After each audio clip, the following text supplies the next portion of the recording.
Bonsoir tout le monde, bienvenue à cette nouvelle web émission Le Plan Rencontre. J'espère que vous allez bien. C'est un bonheur de vous retrouver. Je me présente, Émilie Bolduc.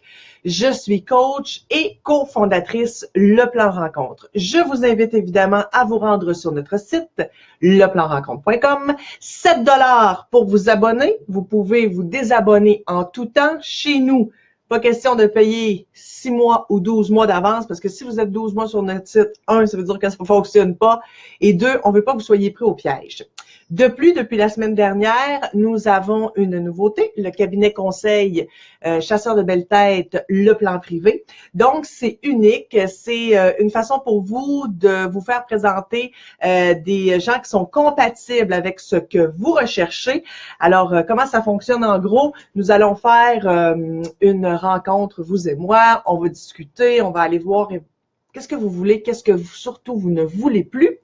Nous allons lancer un avis de recherche. Si en 14 jours, je n'arrive pas à trouver au moins une personne qui est compatible avec ce que vous m'avez demandé, vous êtes 100% remboursé. Et puis ensuite, ce sera selon nos règles du jeu. Entre autres, je peux vous dire que la première semaine, ce n'est que du courriel ou du téléphone. Il n'y a pas de texto, pas d'SMS, pas de Snapchat et tous ces trucs-là qui font que finalement, on se parle plus vraiment. Et on sait que les courriels, les messages, c'est vraiment une bonne façon de s'exprimer puis de raconter ce qu'on a vécu puis qui on est. Alors, c'est vraiment le fun. Puis après, il y a d'autres règles du jeu que je vous expliquerai. Alors, pour vous inscrire, c'est sur notre site. Je voulais vous raconter quelque chose ce soir. C'est ce qui m'a inspiré d'ailleurs ce sujet. Tout le monde sait ce qui s'est passé dernièrement avec cette histoire de cette pauvre mère, pauvre femme qui a été présumément, en tout cas, qui apparemment a été assassinée par son ex-conjoint. Nul besoin de le nommer, je ne veux même pas lui faire de publicité, mais vous savez de qui je parle. Et c'est pas la première fois que ça arrive, malheureusement. Un homme qui assassine son ex-conjointe ou sa conjointe, et ça se fait dans le cas contraire également aussi. Là, je vais parler au masculin, mais il y a des femmes qui peuvent également commettre de tels gestes. Alors, cette semaine, il y a quelques jours, quand on a appris donc que cet homme-là avait commis ces gestes-là, le même jour, j'étais sur Facebook et j'ai vu apparaître le statut d'une amie qui me semblait plus ou moins en forme, puis ça a piqué ma curiosité. Quand je vois des gens qui écrivent sur Facebook et qui n'ont pas l'air heureux, je suis la première à leur écrire pour savoir comment ils vont. Alors, elle m'a écrit en privé pour me dire que son chum l'avait violentée la nuit d'avant et que là, il était recherché par la police et qu'elle voulait porter plainte. Et évidemment, inutile de vous dire qu'elle était démolie. Et j'étais dans tous mes états parce que ça arrivait en même temps que ce meurtre crapuleux. Et je me disais, mais c'est épouvantable. Alors, j'ai demandé à cette amie-là, j'ai dit, mais ton chum, en tout cas ton ex, qu'est-ce que c'est? J'imagine que tu trouves pas que c'est un bon gars. Et elle m'a répondu la phrase qu'on entend beaucoup trop souvent, malheureusement, c'est un super de bon gars, sauf quand il boit ou qu'il consomme. Et moi, je lui ai répondu, écoute, je connais plein de gens dans la vie, puis je suis sûre que ça vous arrive aussi. On connaît tous des gens qui consomment de l'alcool ou peu importe, et qui ne battent pas leur femme ou leur chum et qui sont pas agressifs ou violents parce qu'ils ont bu. Donc, c'est, à mon avis, l'alcool, la drogue, le stress, une rupture, la perte d'un emploi, peu importe, ça ne justifie jamais que quelqu'un puisse être violent envers une autre personne. C'est un prétexte. Et malheureusement, évidemment, ces gens-là vont dire qu'ils vont changer, puis ça n'arrive jamais. Sauf si vraiment ils travaillent sur eux-mêmes, mais en tout cas, dans le cas de mon ami, on est loin de ça. Donc, ça m'a fait de la peine. Et c'est ce qui m'a inspiré cette émission-là ce soir, parce que j'avais envie de vous parler des dépendants affectifs. On en a beaucoup entendu parler justement avec cet homme-là qui a tué sa conjointe. On disait il pouvait pas s'en passer, il est allé en thérapie de couple, il revenait tout le temps. Et c'est là que je me suis dit, les dépendants affectifs. Non, mais y a-tu de quoi de plus toxique dans une relation que ce genre de personnes-là? Et là, ce soir, je ne veux pas juger les femmes ou les hommes qui restent dans ce genre de relation-là parce que on ne sait pas les raisons qui poussent ces personnes-là à endurer ce genre de relation-là, on connaît pas les raisons. On sait pas pourquoi ces gens-là restent avec eux. Ils ont certainement leurs raisons, donc on n'est pas là pour les juger, bien évidemment. Mais par contre, moi, je me dis, vous pouvez rester vigilant en tant que célibataire à des signes, à des indices qui font que ça va peut-être sonner une cloche, puis vous allez peut-être vous dire, ça se peut que cet homme-là ou cette femme-là soit dépendant affectif. Est-ce que j'ai vraiment envie de m'embarquer là-dedans? Tu sais, la dépendance affective, ça s'immisce lentement dans un couple. Ça arrive pas du premier jour. La personne qui est dépendante affective va pas vous le montrer à votre premier rendez-vous. Ben non, au contraire, elle va jamais vous le montrer. Ça va venir graduellement, petit peu à petit peu. Ça va s'immiscer, c'est insidieux, c'est habile, hein, c'est manipulateur.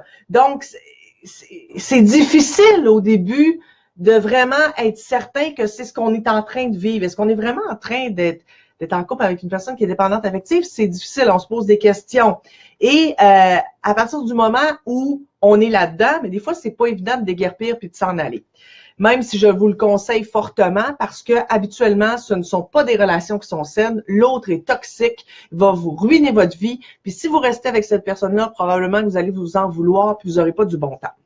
Alors, quels signes faut surveiller quand vous rencontrez une personne, que vous êtes en début de relation, puis là, vous n'êtes pas certain? Je vais vous donner quelques signes, des indices que je vous suggère fortement d'analyser et ça va peut-être vous donner justement une idée à savoir si la personne avec qui vous êtes souffre de dépendance affective. D'abord, les dépendants affectifs ne prennent pas de décision seuls. Ils ont toujours besoin de l'approbation des autres pour statuer ou se prononcer. Comment tu trouves ma robe? Est-ce que ma robe est correcte? Est-ce que tu trouves que mes cheveux sont beaux? Est-ce que je devrais faire telle affaire ou telle affaire? Là, je vous parle pas une fois de temps en temps, c'est régulièrement. Vous avez l'impression avec ces gens-là que si vous ne lui donnez pas la réponse, ben cette personne-là va rester dans le néant et ne sera pas capable de choisir ou de décider. Ils ne sont pas capables de prendre des décisions tout seuls. Ils ont besoin de l'approbation de l'autre. Les dépendants affectifs sont incapables d'être heureux tout seuls. Ils sont pas satisfaits, ils sont pas joyeux quand ils sont en solo. Ils s'ennuient. Ils vont le dire, je m'ennuie quand t'es pas là. C'est plate quand t'es pas là. T'es pas là, je vais rien faire. Hein, vous avez certainement peut-être déjà entendu ça. Ben là, vas-y, là, moi je vais rien faire, je vais t'attendre. Tu sais, là, des victimettes, là, sont très victimettes, les dépendants affectifs. Donc, ils ne font rien tout seuls. Ils s'ennuient. Puis quand ils sont tout seuls, ils sont pas en couple, ben là, ils vont multiplier les rencontres parce qu'ils n'ont pas envie d'être tout seuls dans la vie. Donc, ils vont faire plein de rencontres pour être certains de ne jamais être seuls. Peu importe si l'autre est hot ou pas, ils vont sortir avec parce qu'ils veulent pas être tout seuls. Ils ont besoin de plaire, évidemment. Les dépendants affectifs ont besoin de plaire à tout prix. Donc, c'est des caméléons. Ils vont changer leur opinion en fonction de ce que les gens disent. Exemple, moi, mon plat préféré, c'est la pizza. Ben, toi, c'est quoi ton plat préféré? C'est le spaghetti. Ben, moi aussi, dans le fond, j'aime mieux le spaghetti. Ils seront pas capables de vous dire c'est quoi qu'ils préfèrent. Parce qu'ils veulent pas vous déplaire. Ils ont peur que s'ils vous déplaisent, vous allez partir. Donc, ils vont tout le temps dire la même chose que vous. Ils veulent être aimés. Peu importe si la personne devant eux est leur idéal. Tu sais, les dépendants affectifs, en fait, sont prêts à se mettre en couple un peu avec n'importe qui de correct. Des fois, ils vont se contenter de très peu. Puis ça leur dérange pas tant qu'ils sont pas tout seuls. Ils veulent être aimés, peu importe. Donc, ce sera difficile pour vous de savoir qui ils sont vraiment. Coudon, et qu'est-ce qu'ils aiment dans la vie? Aiment-tu la pizza ou le spaghetti? Vous ne saurez jamais. Ça va dépendre de qui est là. Et puis, vous allez peut-être vous en rendre compte. Quand il est avec vous, il va dire quelque chose. Puis avec d'autres personnes, il va changer sa façon de penser pour s'adapter. Puis là, quand il revient avec vous, il revient à ce que vous pensez vous. Donc là, ça devient un peu compliqué. Ensuite, vous allez vous rendre compte que les dépendants affectifs s'entichent extrêmement rapidement. OK? Je dis pas que le coup de foudre n'existe pas, je dis pas qu'on ne peut pas se dire je t'aime dès le départ. Des fois, là, c'est quelque chose de très grand qui nous dépasse et on sait que la personne devant nous sera la personne de notre vie. Ça arrive en passant. Mais les dépendants affectifs dès le début de la relation. Puis quand je dis début, là, c'est pas après 2 mois, là, c'est le premier jour. Ils vont déjà imaginer leur avenir avec vous, puis ils vont vous le dire. Ils vont imaginer, oh, on pourrait faire telle affaire, mais tu sais, vous avez l'impression, là, pardonnez-moi l'expression, que c'est too much. Vous dites, coudonc, on dirait qu'il est pas mal intense. On se connaît pas tant que ça. Les dépendants affectifs sont comme ça, sont très, très rapides et ils seront très déçus parce que si vous n'êtes pas aussi enthousiaste qu'eux, ils comprennent pas. Ils se disent, comment ça se fait qu'il n'est pas si enthousiaste que moi? Donc là, ils vont commencer à vous questionner, ils vont avoir peur que vous ayez envie de les laisser. Ils vont se demander si vous les aimez. Ils vont essayer de vous culpabiliser aussi. Ils vont vous dire, ah, ben, t'as pas l'air à m'aimer. Surtout si vous lui offrez moins d'attention. Ah, ben, c'est beau, vas-y. Tu sais, la victimette que je vous parlais au début, là. Ah, ben, vas-y, là, y a pas de problème. Tu sais, ils vont trouver ça bien plate. Puis on dirait que la vie s'arrête, là. Donc, ils sont très, très, très intenses. Et ce sont également des gens qui peuvent parler de mariage. Puis là, lorsqu'ils se rendent compte que vous n'avez pas la même excitation puis que vous n'êtes pas autant en amour qu'eux, ils vont parler de rupture. C'est en haut, en bas, en haut, en bas. Ah, je t'aime. L'exemple, vous répondez pas. Là, ils attendent. Puis là, ils vont dire, bon, peut-être qu'on devrait se laisser d'abord. Ah, je pense qu'on va se laisser. C'est comme, voyons, t'as peu, là. Qu'est-ce qui s'est passé entre les deux? Ils sont très intenses. Ils sont très, très intenses.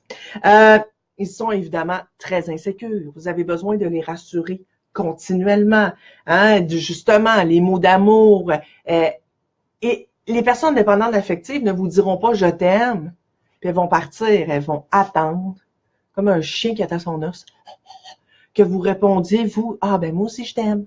C'est très, très important pour eux. Très, très, très important. En fait, les personnes dépendantes affectives, ça guette puis ça espère des preuves d'amour. C'est intense, c'est exagéré. Moi, je suis certaine que vous avez déjà rencontré ce genre de personnes-là.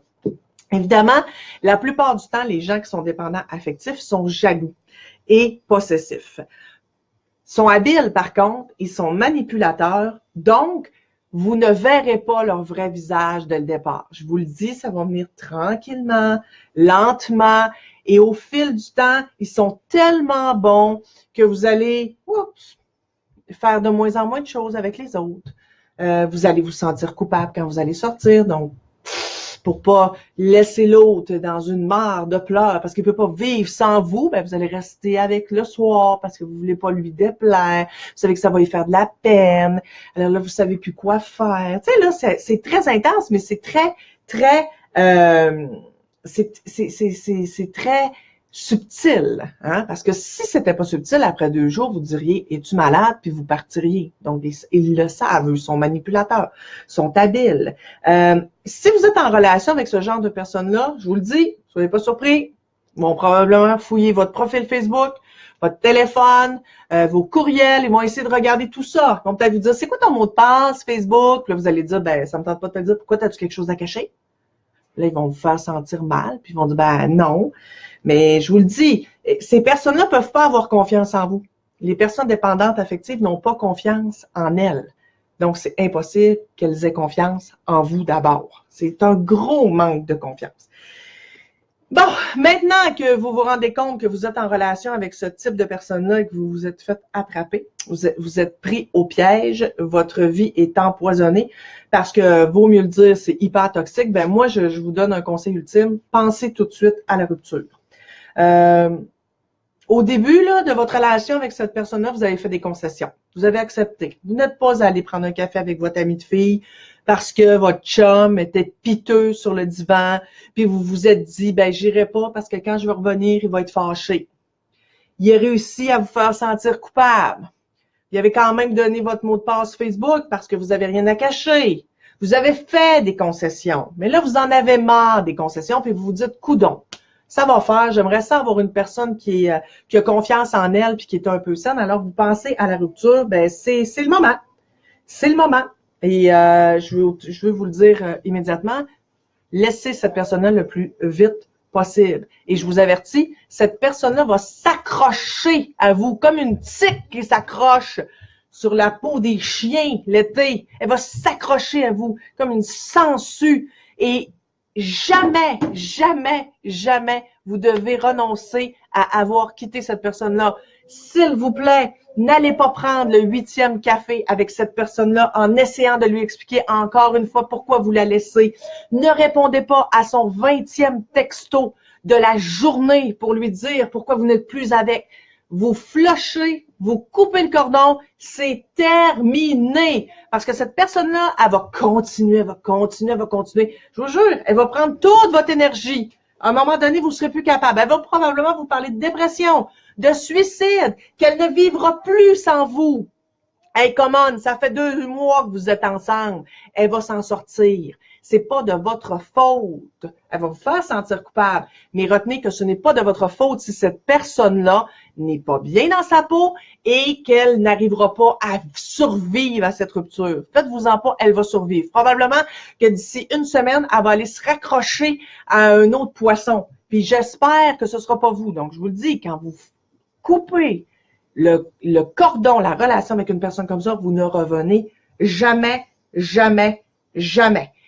Évidemment, pas besoin de vous dire que si cette personne-là devient menaçante, trop insistante, agressive, possessive, là, vous téléphonez la police, vous téléphonez n'importe qui, mais il faut l'arrêter. Il y en a marre des toxiques et des sangsues qui viennent bouleverser vos vies et qui vous font sentir coupable.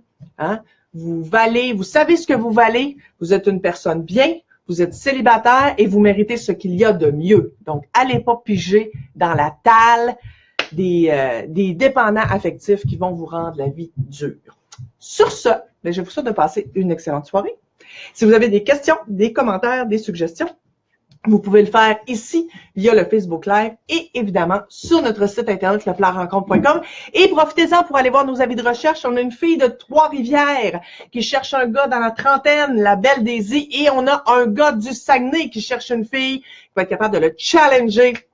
Il est un peu macho, mais vous allez voir, c'est un gros dur au cœur tendre. Alors sur ce, je vous souhaite de passer une excellente soirée et on se dit à mardi prochain.